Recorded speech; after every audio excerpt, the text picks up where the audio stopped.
જસદણ તાલુકાના આટકોટ પાસે આવેલ સાત હનુમાનજી મંદિર ખાતે ગુરુવારે હનુમાન જયંતિ નિમિત્તે ભવ્ય શોભાયાત્રાનું આયોજન તેમજ આટકોટ જસાપર જીવાપર પાંચવડા જસદણ દડવા વીરનગર સહિત આજુબાજુના ભક્તજનો દાદાના દર્શનાર્થે ઉમટશે। સવારથી દાદાને અનોખો શણગાર કરવામાં આવશે તેમજ બપોરે આરતી મહાપ્રસાદનું આયોજન કરાયું છે, જેમાં બહોળી સંખ્યામાં ભક્તજનો દાદાની પ્રસાદી લેશે। રાજકીય પક્ષો પણ દાદાના દર્શન કરવા માટે પધારશે।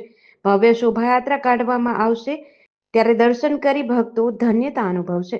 ઓમ નમઃ નારાયણ। કાળીચતી ચંદનપરી સુરપરી ગોસાઈ સાત હનુમાન મંદિર પહાણ સૌ ધર્મપ્રેમી ભાઈને જણાવવાનું કે ચૈત્ર સુદ પૂનમ અને ગુરુવાર તારીખ 2/4/2026ના રોજ હનુમાન જયંતિનું ભવ્ય આયોજન રાખેલ છે। તો સૌ ભાઈઓ ભાવભર્યું આમંત્રણ આપવામાં આવે છે। સૌ ભાઈઓ મહાપ્રસાદ લેવા પધારજો અને બપોર બાદ શોભાયાત્રાનું આયોજન છે અને સાંજે ભજન અને ભોજન બે છે।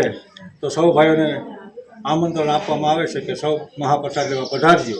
કેટલા ગામના ભક્તજનો? સાત યાદગાર જસાપર આટકોટ જસદણ ગોંડલ રાજકોટ આપણે બાજુમાં જસાપર પાંચવડા બધા લોકો પધારે છે। તો સૌ ધર્મપ્રેમી ભાઈઓને અમારું ભાવભર્યું આમંત્રણ છે, સૌ પધારજો। જેડીસી ન્યૂઝ સાથે કરશન બામટા, આટકોટ।